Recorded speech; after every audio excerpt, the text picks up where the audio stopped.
Ano po yung nais mong sabihin tungkol sa mga isyong ikinikaharap po ni Joy ngayon? Tulad po nung usaping wak po. Nakausap niyo na rin po ba si Rhea?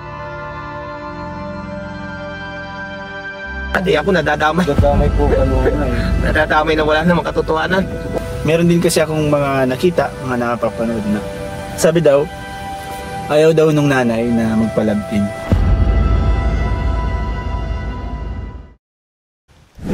Hello po mga kalingap! Welcome po sa ating tahanan! At yun po kung saan po nandito po yung mga scholars and ibang beneficiary po ni Boss KR. Hi guys! And gusto din po namin magpasalamat sa pagsuporta nyo po sa channel na to. Kasi guys, hindi po ito para sa amin. Para po ito sa ating beneficiary. Beneficiary po ng Team Kalingap. And gayon po, kasama po natin Kalingap Dan! Kalingap CJ and Kalingap Derek Tiny.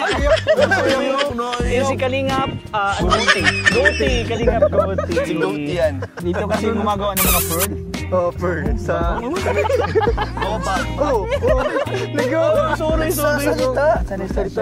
And yan guys, ano bang sa atin ngayon? Nandito po tayo sa farm ni Kuya Andy Kayakaw. Yay! Pakita mo po, ang ganda. Ang ganda. Ang ganda. Ay! May mama daw, ma. Kailangan niya ng dede. Tara, punta na tayo kay Kuya Andy. Bye-bye, thank you. Punta tayo kay Kuya Andy. Kuya Andy, hello po. Dito si Andy. Dito si Kuya Andy. Kuya Andy. Salamat sa pagbisita. Nakabisita kami sa iyo. Okay lang namin na interviewin ka po namin. Ay, walang problema. Open. Okay, wala ka problema. Guys, walang problema. Ayan. Pero bago siguro tayo magtanong kumain muna kaya kayo? Nakatrabaho talaga namin. Ha? Makain muna po. Kumain muna. At alam ko naman, baka gutom na kayo lahat. At anong oras na ba? Mag-alas 2 na. Kumain muna tayo. Kain muna po. Babahin po. Kain muna. Ayan. Pasok kayo. Best part agad. Oo. Deadhead sticker and a camo hat. She's a fill up the van and never look back. Ito lang nakayanan ko muna. Guys, tinyo. Ayan, bagong saing. Okay, tinulang manok. Nanitib, ha? Pasensya na kayo. Pero, guys, tinyo po. Pasensya na kayo kung anong ating nakayanan. Yan. Now can't tie her down. Can't count what I'd give to be with her. She'll pass through town, come back around, roll in and out like the river. She's free as the wind, and I'm caught in her love. Caught in... Yay! Busog! Grabe, Andy. Nabusog ba kayo? Nabusog? Laki na ng tiyan. Maraming salamat po, Pasensya Kuya na kayo at Andy. native na manok ang ating ulam. Sobrang sarap. Pag pumunta tayo kay Andy, expected na yung... Tinola, yes. Kailangan lang talaga, alam ba, pupunta dito sa, halimbawa sa akin, mag-PE muna. Pero pag yung bigla kasi darating, ay hindi na tayo makapag-prepare ng maihanda sa pagkainan. Halimbawa, pupunta kayo ng sa Sabado o Linggo, o mag-PM na agad ng, Sabado kayo pupunta. Friday maaga pa lang ng Sabado, halimbawa alas 7 o alas 8, mag-PM na okay. Para makaprepare ka doon, dadating no? kami dyan, ganun. Ay, pero pag bigla kayo darating na sorpresa sa akin, ay baka wala kayong abutan. Kasi minsan mahirap din makita nga si Ay nako, Kuya Andy. sa totoo lang, pag ako nakakapag-scout, naalis talaga ako ng bahay, ay madaling araw pa. Totoo yan, dilim pa. Pag ako nag-scout. Pero yun Kuya Andy, in-expect mo na din naman na napupunta kami dito? In-expect mo po na pupunta kami dito? Ngayon? Opo. Hindi talaga, wala akong asa. Wala akong asa na kayo ay pupunta dito. Pang-asa ko talaga si Kalingap Rob na pupunta. Ayun. Kasi actually, Kuya Andy, minessage kami, binigyan kami ng mission ni Kalingap Rob kasi napapansin niya, lalo na napapanood ka daw niya sa live. Nung mga nakaraang araw daw kasi, nakikita niya na na-stress ka. Oo, totoo yan.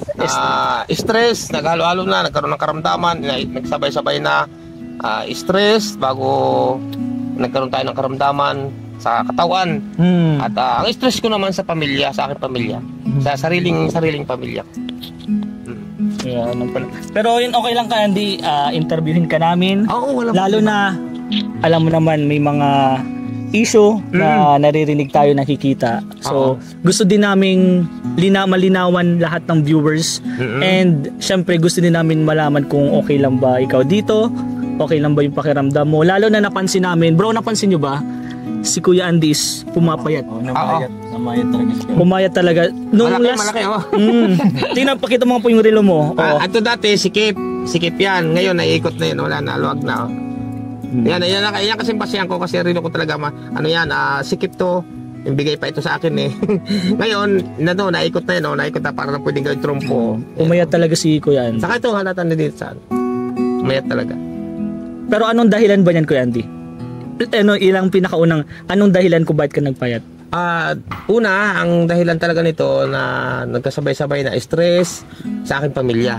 Walang iba. Kasi unang-una sa pamilya ko, yung aking magulang, aking ina, tapos yung kapatid kong pabagsak-bagsak na may sakit, sobrang payat na ngayon. Ako rin ang lahat na nag-aasikaso. And mamaya, Kuya Andy, explain natin yan, ipaliwanag mo din yan yung stress mo. Pero ngayon, nandito kami para kamustahin ka. Yan, kamusta ka? Kamusta po ang isang Andy Kayakap? Sa ngayon, okay naman. Ako'y nagpapasalamat sa inyo at ako'y kahit pa paano nabisita nyo dito. At okay naman ako ngayon, pero ito pa, medyo masakit pa ng aking tiyan, sikmura. At ito, ang ulo ko iba-iba na naman. Hindi ko nga alam kung ako bagay buntis. Joke lang po. Hindi, okay lang yan. Okay lang, tama lang yan. Pero yun yung dahilan po, may masakit yung ulo mo. Kung bakit pumapayat ka din. Parang nagkakasabay-sabay na din. Nagsabay-sabay talaga. Stress, yung sakit po. Itong nakaraang buwan, nakaraang buwan bago pumasok na nga itong December, nagsabay-sabay na talaga ito. Nagsabay-sabay na stress sa ganito nga, bago nagkaroon pa ng karamdaman. Umagyo pa, ano? Nagpagyuhan pa. Sunod-sunod talaga itong buwan na daan sa akin, sunod-sunod talaga ang dagok. Dagok na ako para sa akin yun. Siguro dagdag yung stress ni Kuya. Sabi niya, kakaayos ka niya ito kahapon. Oo, sa mga hindi pa po nakakapanood nung vlog ni Kuya Andy, panoorin niyo po Andy Kayakap Vlogs. Andy Kayakap Vlogs. Yung dito daw po parang dagat na. Naging dagat talaga to, sa totoo lang. Sobrang lalim yan. Hanggang doon yan, wala ka makikita dyan, sasakyan na daan dyan, wala sasakyan, bangka na daan dyan. Naging dagat. And madami pong namatay na manok. Marami akong namatay na manok. May alaga ako dyang kambing. Yun, nandun, tinaas ko doon sa mataas doon. Pero kami mag-asawa ni Marl Falcon TV, muntik na rin kami. Pero sa awa ng Diyos, ay siguro ginagabayan pa rin. Yun. Kaya doon nag-umpisa yan. Doon nag-umpisa talaga na nagka-stress ako. Doon nag-umpisa nung bumagyo hanggang ito na sunod-sunod na ang naging isipin ko sa buhay. Kaya minsan nandun ako nakaupo, hindi ko sukat akalain na dadaan sa akin si Marl Falcon TV, si Mrs. Hindi ko alam na natulo na pala luha ko. Ay, grabe. Totoo yan. Hindi alam po ng mga viewers and hindi din po yun alam ni Kalinga Prab. Saka hindi ko binablog pati yan. Ito, ang kubo ko na to nawasak. Maigi yung isang mabait na ayaw magpabanggit ng pangalan ay nagpadala ng pambubong. Ayan, nabubungan kahapon. Nabubungan kahapon yan. Ramdam agad natin, simulang tanong pa lang una na tanong. Parang ramdam na lang pa lang agad. Sige, Beshi, anong mo yan? Kuya Andy, ngayon po, ano po yung pinagkakaabalahan mo sa ngayong? Ay, dito sa aking taniman, yan, katulad yan, nagtatabas ako pag ako'y medyo maganda-ganda pakiramdam, ilang araw na, tatabas-tabas ako dyan. Yun lang ang pinagkakabalahan. Kasi hindi ako nakakapag-scout. Unang-una, paano ka makakapag-scout? Walang budget. Hindi naman pwede sa akin yung pag nag-scout ako'y himasin ko lang yung pupuntahan. Kasi siyempre, kaya ka nga mag-scout para may madala ka doon sa pamilya na bigas. Tama. Oo, ay wala ako talaga. Ganun din ako pag anong gagawin mo doon kung sakali, anong gagawin mo doon na mag-scout ka nga? Tapos kakamustahin mo lang yung pamilya. Kaya ka nga nagpunta doon para bukod yung kamusta, bigyan sila ng pambili ng bigas o bigas. Ay paano kung wala, edi makakaawa lang lalo. And sa mga hindi nyo alam bro, si Kuya Andy yung isa sa masipag talagang scouter ng Kalingap. And di ba halos sa kanya din yung mga viral? Marami. Si Eden. Si Eden, si Joy. Melka. Ayun, di ba? Ashley. Hindi sa akin si Ashley. Sir Olive yun. Sino pa pang ano? Marami na ako na-refer kay Kalinga Prab tulad ng 4 na magkakapatid. saka yung tatlong magkakapatid na medyo busy lang si Kalinga Prab, hindi nababalikan ngayon. Pero marami na itulong ni Kalinga Prab doon sa apat na magkakapatid na wala ng ama, wala ng ina. Marami na itulong doon si Kalinga Prab. At doon naman sa isa doon sa tatlong magkakapatid naman na mga bata rin, marami rin na itulong doon si Kalinga Prab. Siyempre sa sobrang busy ni Kalinga Prab, hindi niya nababalikan pa uli sa ngayon. Tingin ko tayo na mag-aasikaso. Oo, tayo na din magbabalik din sa mga ano. Oo, Babalikan namin yung apat yun. na magkakapatid yun ang isa sa nakakaawa talaga kasi wala nang ama't ina yung wala nang ama, wala nang ina, yung lula naman ang nag-aintindi. Kaso wala namang hanap buhay yung lula. Oo. Grabe, iniintindi ni Kuya Andy yung mga beneficiary niya talaga, no? Kahit na maraming iniisip si Kuya Andy. Oo. Yun talaga. Speaking of Kuya Andy, mas ano pa natin, mas palalimin pa natin. Speaking of beneficiary, nakausap niyo na po ba si Joy? Yan, Kumusta oo. naman po siya? Simulan na natin. Maganda. Medyo pabigat na pabigat Oo, pa. maganda. Mas palalimin pa natin. Alam mo, maganda yung katanungan sa bagay na yan. Kung nakausap, ang tanong mo kung nakausap ko na si Joy, magmula nung Nung may issue po. magmula nung may issue. Sa totoo lang, magmula nung may issue, hindi pa kami nagkakausap. Yan ang katotohanan. Ang gusto ko dito talaga katotohanan at pawang katotohanan lamang. Mula noon, hindi pa kami nagkakausap sa ngayon. Pero nagkakamustahan naman kami. Chat ko siya, kamusta na ba niya? Ganun lang, pero as in personal. Ibang personal. Mas maganda talaga mag-usap po pag Oo. personally, doon mo talaga ma-open lahat. Unang-una, gusto ko siyang puntahan, kausapin sa mga nangyayari. Paano nga, unang-una, nagkaroon ako ng karamdaman, may isang linggo na nangatal nga ang katawan ko to, nangatal to. Pati ang sakit ng ulo ko tiyan, hindi ako nakakaalis talaga. Yun ang iska. Yun po mga vlogs niyo po dati, di ba? Naghahatid po kayo ng balikbayan kila Joy. Parang lagi ka po bumibisita talaga kayo. Noon, oo, madalas. Madalas sa pag may padalang damit o cash na padala ng mga sponsor, ay dinadala ko talaga doon. Hindi ko pinapatagal yan as in pag natanggap ko halimbawa yung padala ngayon, hapon o kinabukasan ng umaga, dadalhin ko na doon. Pero sa ngayon, wala na, madalang kami nagkikitan talaga ni Joy. Go bro, ikaw na magtanong yan. Tama sa Kuya Andy, nakausap niyo na rin po ba si Rhea? Yan, isang magandang katanungan din yan. Joy, and then ko yun si Rhea na naman. Yan, alam mo kapatid, napakagandang tanong mo kung nakausap ko na si Rhea. Yes po. Yan, oo. Napakagandang tanong. Sasagutin natin yan para malinawan ang lahat, no? Sa totoo lang, si Rhea Mix Vlog, ang kapatid ni Joy Diwata na panganay, anak ni Nanay Imelda, na panganay, sa totoo lang, siguro kung hindi ako nagkakamali, nasa isang buwan na kami hindi nagkikita, hindi rin nagkakausap. May isang buwan na o baka higit pa siguro. Hindi kami nagkakausap, hindi rin kami nagkikita. As in, tinatawagan ko siya pag ako'y maganda-gandang pakiramdam ko. At pag may signal ako, walang sagot. Pero minsan, nung nakaraang linggo, ay tinawagan ko siya, ang sumagot yung asawa. Yung kanyang asawa ang sumagot. Pero bakit mo po, Sir Andy, tinawagan? Para- Sa issue po ba yun? Parang gano'n na. Kasi gusto kong malaman kung bakit, kasi alam yung issue na nangyari na yan, ako'y galing doon sa Santa Elena. Pinilit ko pumunta sa Santa Elena upang dalhin yung biyaya ng bata na aking scout doon. Pinilit ko talaga kami ni Mrs. At yung aking anak, sabi ko, anak, samahan mo ako at masama pakaramdam ko. Pinilit ko magmaniho hanggang Santa Elena.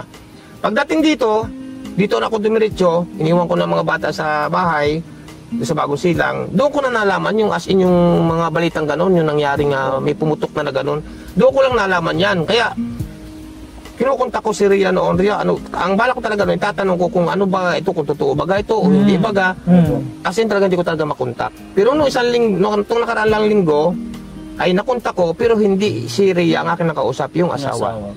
Kaya sa totoo po, siguro may isang buwan na hindi kami nagkikita, hindi kami nakakausap as in personal. Sa tingin niyo, Kuya Andy, si Rhea nahihiya sa'yo o nagtatago? Hindi, sa tingin ko hindi kasi Hindi lang po talaga nagtatagpo. hindi nagtatagpo talaga. Hindi ko naman siya nga mapuntahan na as in personal nga. Gawa nga ng, hindi ko talaga halos kaya magmula nung galing ako sa Santa Elena. Nagkaroon ako ng karamdaman, masakit ang ulo, antiyan ko masakit. Kaya sabi ko, paano ga ito? Kaya ngayon, minsan, ako inuulan ng katanungan ng mga ibang baser na. Madami talaga po yan. Pati ako nadadamay. Nagdamay po kayo nga eh. Nadadamay na wala namang katotohanan. Kung may pagkakataon po na makausap niyo po si Rhea, ano po yung tatanungin niyo po sa kanyang una? Ay, siyempre, may tatanong ako sa kanya ng mga bagay-bagay na siguro hindi ko masasabi ngayon kung ano itatanong ko sa kanya. Kasi alam ko bakit. Kasi sa pangyayaring iyan, ay siyempre may mga katanungan ako na dapat kong itanong sa kanya. Kasi sa totoo lang, ako bilang si Andy Kayaka Vlogs na naka-scout ka na Joy, ka na Nanay Imelda, sa magkakapatid, hindi ako nagkulang ng pangaral sa kanila. Lahat ng mga beneficiary na na-scout ko, na nirefer ko kay Kalinga Prab, hindi ako nagkulang ng pangaral sa kanila lahat. So, Wayne bro. Ito naman Kuya Andy, sa kabila ng mga or sa gitna ng mga nangyayari sa kanyang mga anak, kamusta po si Nanay Imelda? Yan, maganda rin katanungan nung nakaraang araw, nagpunta rito si Nanay Imelda noon eh. Oo, nagpunta rito. Pero hindi nababanggit ang bagay na yan. Pero kailan ba kami nagkita ni Nanay Imelda? Parang kahapon yata. Kahapon. Oo, maganda katanungan mo, Kalingap Dan. Oo. Si Nanay Imelda, sa totoo lang, bagamat para sa akin, sa sinasabi ng iba na pinagtatanggol ko raw, no? Hindi ko pinagtatanggol. Si Nanay Imelda, medyo naghahalo din ngayon ng stress, unang-una, at siyempre, nagtataka rin kung bakit ganun ang mga nangyari. Oo, yun ang katotohanan din. Biglaan kasi po lahat talaga. Pero pinaalam ko po sa lahat na hindi ko po kinakampihan ang mga kung anumang bagay. Kasi tulad nga po, nadadamay ako na sa mga bagay na ganyan. Hindi ko po kinakampihan. Ayun nga alam mo po, hindi lang talaga ako makapulgara kasi nagkaroon nga po ng karamdaman ng inyong lingkod sa Andy Kayaka Vlogs. Ganun talaga. Sobrang biglaan po kasi talaga mga kalingap yung mga nangyari. And nasabayan pa po ng may sakit si Kuya Andy kaya hindi din po nagkakausap-usap. Actually, sa tingin ko bro, kung kay Kalinga Prab, mas gusto ni Kalinga Prab na mag-usap-usap talaga para malinawan lahat ng issue, di ba? Kasi hindi naman po talaga matatapos itong issue na to kung hindi pag-uusapan. Para matuldo ka na din. Para matuldo ka na din kasi kawawa din syempre ang naaapektuhan diyan yung pag-aaral ni Joy. Di ba? Si Joy kasi talaga yung nursing pati sobrang hirap po ng... May tanong lang ako, Andy. Sa tingin mo, kung sakaling sabihin natin totoo yung issue, paano niya nasabi at saan siya nagkuha ng basihan? Yan, maganda rin katanungan mo yan. Kasi yung pinag-ano ko dyan, kasi ganito, nung ako tumawag kay Rhea, Mix Vlog, ay hindi nga siya nakasagot, kundi si yung asawa. Ang sabi sa akin ng asawa ni Rhea, ay hindi pa tungkol kay Kalinga Prab at kanilang pamilya ba yun o palitan ba tawag doon, politics ba yun? Parang ganun. Yan ang paliwanag sa akin ni nung asawa. Pero para sa akin, nagpaulang ako na ganito, at hindi naman kasi siya talaga ang gusto kong makausap, kundi si Rhea. Pero ang paliwanag sa akin ng asawa ni Rhea ay hindi tupat yung kanilang, ano ba tawag doon? Post ba ang tawag doon? Hindi pa tungkol kay Kalinga Prab. No? Yan ang paliwanag sa akin ng asawa. Pero mas gusto ko talaga makausap si Rhea nung sana noon nung pagkakataon kasi yun. Kasi para sa akin kuya, ano ko lang to based sa ano ko lang, parang imagine is parang sa kung ako yung magpo-post. Opinion mo lang din. Opinion ko yan, opinion mo lang. Kung sakaling ako yung magpo-post, kung talagang para sa ano yun, yung politics yun, dapat may naka-hashtag. Kasi kung dalawa kasi pala isipan kasi ay unang-una si Kalinga Prab nag-live sa mga rules, di ba? Tapos nag-post, nag-note siya. Ito po, nakita natin ito. Hindi naman po ito pinapalawak yung issue. Ito po yung tinatanong natin dahil kay Kuya Andy, dahil siya yung scouter. Para malinawan din. Oo, tama. Kasi ayaw na po din talaga ni Kalinga Prab na palawakin itong issue. So ngayon, naitatopic lang natin. Ang nilagay niya kasi, ang dami mong rules. Tapos may siya, quit. Tapos kurakot. Siyempre, dapat naglagay siya doon kasi nasa kalingap siya eh. Di ba? Parang dapat siya doon, nag-safe siya. Dapat naglagay siya ng kung sinong sa school ba o sa di ba? Kaya pala isipan. Mga ganoon dapat. Ayun nga, kaya pilit kong tinatawagan nga si Rhea para malaman ko kung para talaga saan yun. Yun nga ang problema, ang nakasagot nga sa akin, yung asawa. Oo. Kaya hindi pa makasagot si Kuya Andy talaga. Hindi talaga. Wala kaya hindi ko talaga masagot ang diretso. Kasi yun nga, yung nakausap ko nga yung asawa talaga. Yun nga may sabi sa akin na yun doon, para sa kanila lang. Tapos parang politics ba yun yata yun? Parang ganun, oo. Kaya hindi talaga ako masagot. Ngayon, minsan may nag-PPM sa akin. Kaya hindi nakausap ko na ba si Rhea? Anong sasagot ko kundi hindi? Kasi hindi naman talaga kami nagkakausap. Kasi nga, sa totoo nga, basta isang buwan na nga siguro na hindi kami nakikita personal. Totoo yan. Pero mas maganda talaga niyan Kuya Andy kapag nag-usap na kayo ni Rhea. Siyempre para malinawan din lahat hindi naman pwedeng hindi naman kasi nakakausap pa ni Kuya Andy and then may masasabihin na siya na hindi naman natin alam, di ba? Oo. Siguro yung kay Rhea talaga siguro hintayin na lang natin magsalita o ma-interview mo din si Rhea. Yun nga sana, yun nga hinahangad ko rin na makausap siya ng personal at para magkaintindihan kung para saan malinawan din po talaga. Kasi sa totoo lang ay ako sa totoo lang nadadamay ako diyan sa mga binabato sa akin na wala akong kalam-alam yan. Sabi ko nga sa kanila, ba't ako nadadamay diyan? Na wala naman akong kalam-alam diyan. Ay ako dinadamay mga ganito, sari-sari, mga sinasabi sa akin. Ay sabi ko nga sa ibang mga viewers, ba't ako dinadamay diyan? Hindi ko naman talaga alam yan. Pero kung sakali, Kuya Andy, doon sa issue na yun, doon muna tayo kay Rhea. Kasi mamaya pupasok po tayo kay Joy. Doon kay Rhea na yun, ano lang pong masasabi mo kay Rhea sa mga nagbabash sa kanya and sa mga nagtatanong? Parang sa opinion mo lang. Sa opinion. Ano mo na lang masasabi mo kay Rhea? Ang masasabi ko talaga diyan sa nangyayari nga, kung totoo man yan, halimbawa, kung talagang yan, ay hindi maganda para sa akin. Natural talaga siya mabas. Kung totoo yan. Naapektuhan ka po. Oo, totoo yan. Oo, kasi kung para talaga yung kay Kalinga Prab, kaya dapat talaga diyan magpaliwanag siya para sa akin. So, yun talaga ang dapat. Napaka-ano kasi nung sinabi niya, napaka-harsh. Di ba? Masakit yun. Sakit yun. Solid Oo, kasi... Ang ibang viewers, hindi na natin masisisi na maibas siya. Kasi hindi siya nagsasalita ng diretso, may paliwanag niya kung ano baga. Kaya ang hinangad, gusto ko talaga siya makausap ng asing personal, si Rhea. Yun po yung pinaka-best talaga. So ngayon siguro yung kay Rhea, i-set aside muna natin. Di ba kasi hindi din natin alam eh. So doon tayo kay Joy talaga kasi ang pinaka na-apektuhan dito mga bro, si Joy. Si Joy. Alam naman niya natin, di ba nag-post din si Kalinga Prab regarding na i-stop na, itigil na po natin yung pagbabash kasi ang ma-apektuhan talaga niyan si Joy. Pag-aaral ni Joy. Tama. Nag-duty rin po siya. So ganito, itong next question nito, Kuya Andy. Ano po yung nais mong sabihin tungkol sa mga isyong ikinikaharap po ni Joy ngayon? Tulad po nung usaping wak po. Ayan, unang-una, no? Magitatanong mo yan, yung usaping nawakwak na. Para sa akin po, sa totoo lang, no? Sa akin, huwag naman po magalit ang iba. Wala pong katotohanan na mga sinasabi na mga nawakwak na si Nanay Imelda, sina Joy, o sino man. So, basta yung sino man, ako nga sasabihin na wakwak na rin. Yun nga sabi ko sa live ko noong isang araw na maglabas sila ng ebidensya kung nawakwak na ang bawat isa. Diyan ako po hindi naniniwala na si Joy, Nanay Imelda ay nawakwak na. Ayun. Diyan ako hindi naniniwala. Siguro sana naman sa mga viewers, yan, pakinggan nyo po yung mga sinasabi din ni Kuya Andy. Totoo yan. Siyempre ikaw din Kuya Andy kasi yung laging halos kasama.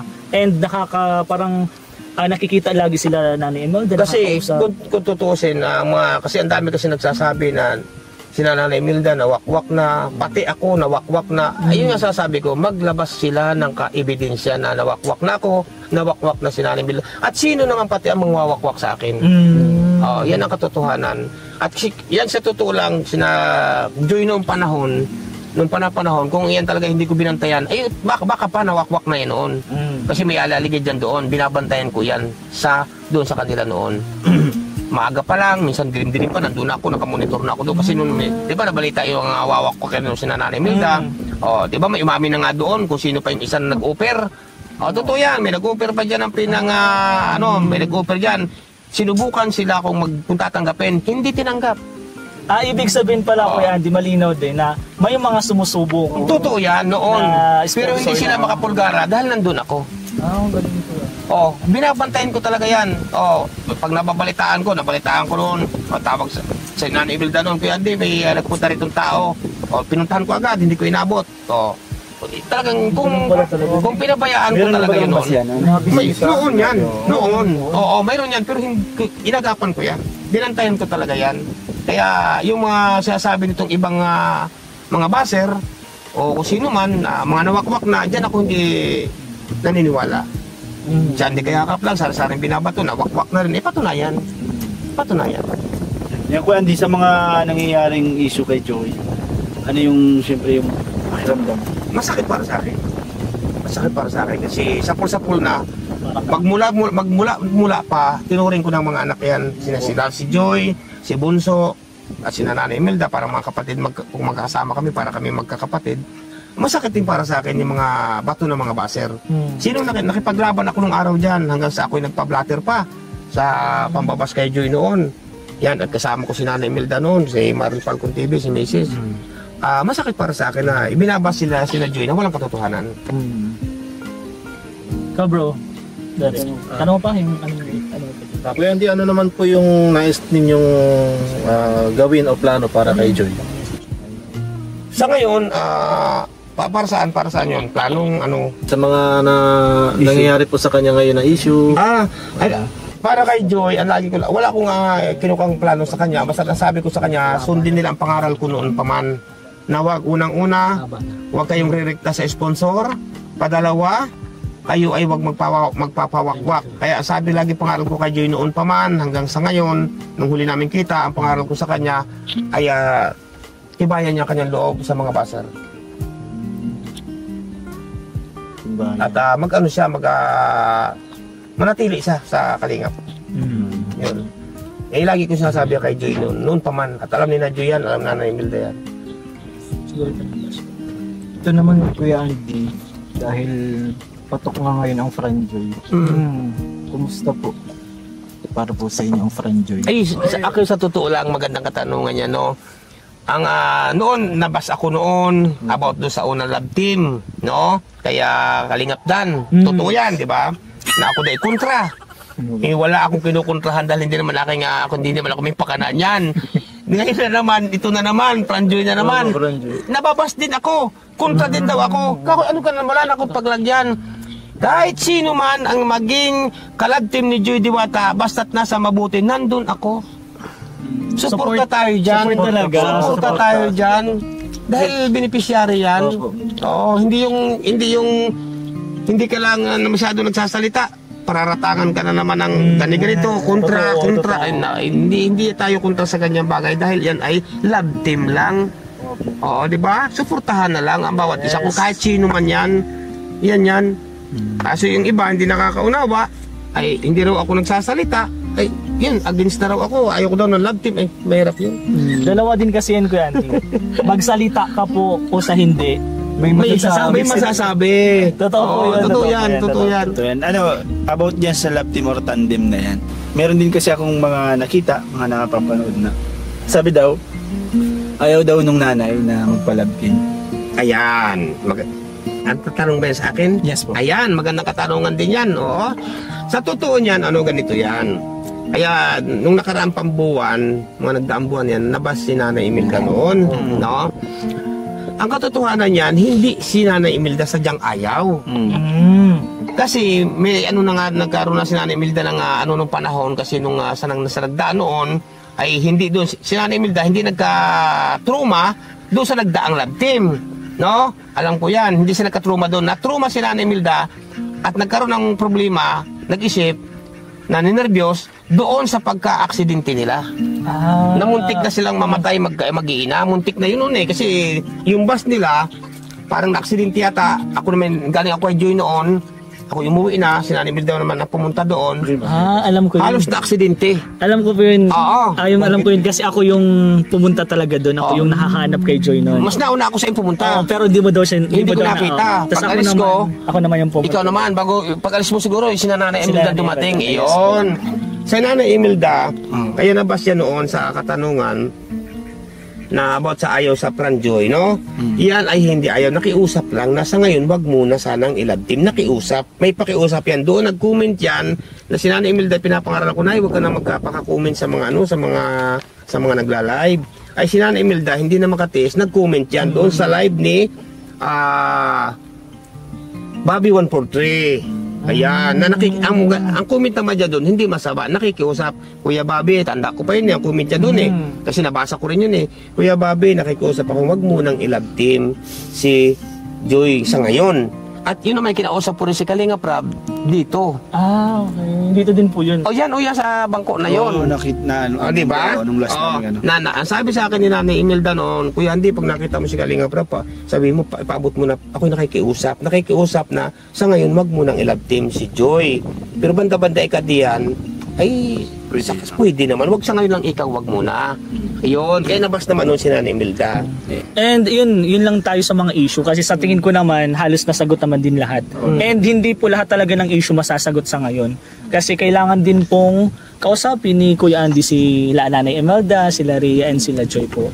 So ngayon yung mga issue, mga katanungan na yun, sana malinaw din po sa mga viewers po natin. Pero bago po natin tapusin yung vlog na to, yung interview na to, syempre, ano po muna Kuya Andy yung masasabi mo or mensahe mo po kay Kalinga Prab, Kuya Val at sa Team Kalinga po? Ay, ang akin na masasabi talaga dyan, no? Kalinga Prab, Kuya Val. Abot nga pala saan? Ano lang po masasabi mo sa patuloy pong sa isa na general na lang suporta yan po.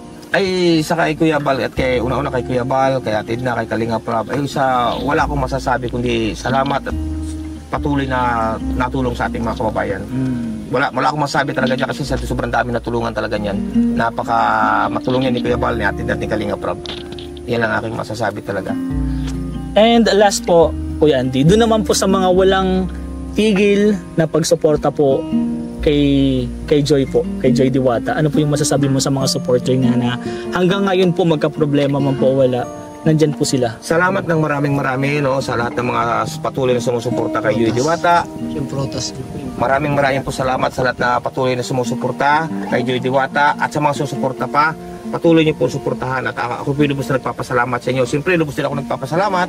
Walang iba kay Kalinga Prab, kay Kuya Val, kay Atid na. Salamat po sa inyo lahat. Ayun. And may pinapabigay po sa'yo si Kalinga Prab. Lechon. Aba, Lechon pa. Lechon manok. Kasi tinola daw eh. Kasi tinola dito. Alam mo sa totoo lang, hindi ako masyado makatawa ng maano. Sakit talaga ng ano ko, sikmura. Oy! Parang balik ka. Ay, salamat marami. Para po sa iyo. Salamat po mga kababayan, no, at may padala po sa atin, no. Saka ito, bigyan ko kay Kalinga Prab ito. Salamat Kalinga Prab. Salamat at pasensya ka na Kalinga Prab at hindi na ako nakakapunta dyan kasi nagkaroon ako ng ito nga, masakit pa talaga. Namayat na nga, oh. Pagaling ka po. Payat. Galing, i-ano natin si Kuya Andy, i-cheer up natin, syempre. Na-stress siya nung mga nakarang araw. Opo, totoo yan. Na-stress si Kuya Andy and sabi nga niya kanina hindi siya nakakapag-scout dahil walang budget. Dahil stress din. And dahil po dyan, lilinawin ko lang, no. Ay, may pinipapigay po sa'yo si Kalinga Prab pang scout daw po. Ay, 3,000 pesos. Scout natin to. Salamat Kalinga Prab. Salamat, no. Hindi po ako nagpaparindihan po katotohanan, no. Salamat po talaga ng maraming Kalinga Prab, no. At ingat ka rin sa bawat mga lakad, no. At ano pagkakasasabihin ko, kami nalimutan ko na eh. Sige po, isipin na po. Bago po natin tapusin Ayan, itong... nag-video tayo pansin nyo, katawan ko ngayon, no? Parang tuyo. Pumayat po talaga. Tuyo. Ako nga mismo pansin ko, tuyo talaga ang katawan ko ngayon. At hindi tayo nakakapag-alis scout kaya ng dire-diretso. At may karamdaman, unang-una may karamdaman. At siyempre, hindi naman tayo, minsan wala tayong revenue. Kaya ito, naubusan tayo. Hindi man ako mayaman kasi naubusan tayo ng budget. Pero pag may budget tayo, ay pagkaya nila ng katawan, lakad ng kabundukan. Napakasipag ni Kuya Andy. Pero yun po, maraming salamat. Pasalamatan natin si Kuya Andy sa pagpa-interview sa atin. Masarap natin. Ang pagkain para sa lahat. Apo, napatan ko lamang po, pahuli ko lamang sasabihin, pausap naman po doon sa mga viewers na sa mga nangyayari po ako'y nadadami ng kababas, na ako daw ay mga nawakwak na, pausap po, walang katotohanan po yan. Ayun, kung talagang hindi po kayo mapigilan sa kasasabi nyo sa akin na ako'y nawakwak na, maglabas na lamang po kayo ng ebidensya. Ayun. At iharap niyo po sa akin yung tao na nagwakwak sa akin o kay Nanay Imelda. Apo, yun na lamang po. Salamat po sa inyo lahat at salamat sa inyong pagpunta rito. Salamat po. Huwag kayong madadala. Bukas po kasi nandito naman po kami. Walang problema. Walang manok po dito. Hindi. Pag walang manok, itik. Kaya hindi papaitan naman kami. Uy, babaitan. Alam mo yung kambing na yan. Alam mo yung kambing na sa totoo lang. Yan sana kakatayin ko sa birthday ko. Nako, pagdating ko dito, mananganak. Ayan. Kakatayin ko sana yung ina. Isasama natin dun sa last nasa intro to eh. Nasa intro to eh. One kalingap, one family, sa isang tahanan. Ito, sabihin mo? Sabihin mo. Ang ina niyan. Ano? Sabihin mo? Tumahimik tol eh. Nagagalit talaga. Ang ina niya kakatayin ko sana sa birthday ko nga. Ay, nanganak ay ikaw. Ilan po anak? Ha? Iyan lang, isa yan. Isa lang. Thank you po, Kuya Andy. Salamat sa inyo. Salamat po. At ingat kayo lagi. Ingat kayo. Kuya Andy, thank you so much po. Okay, madadal pumunta rito. Dan.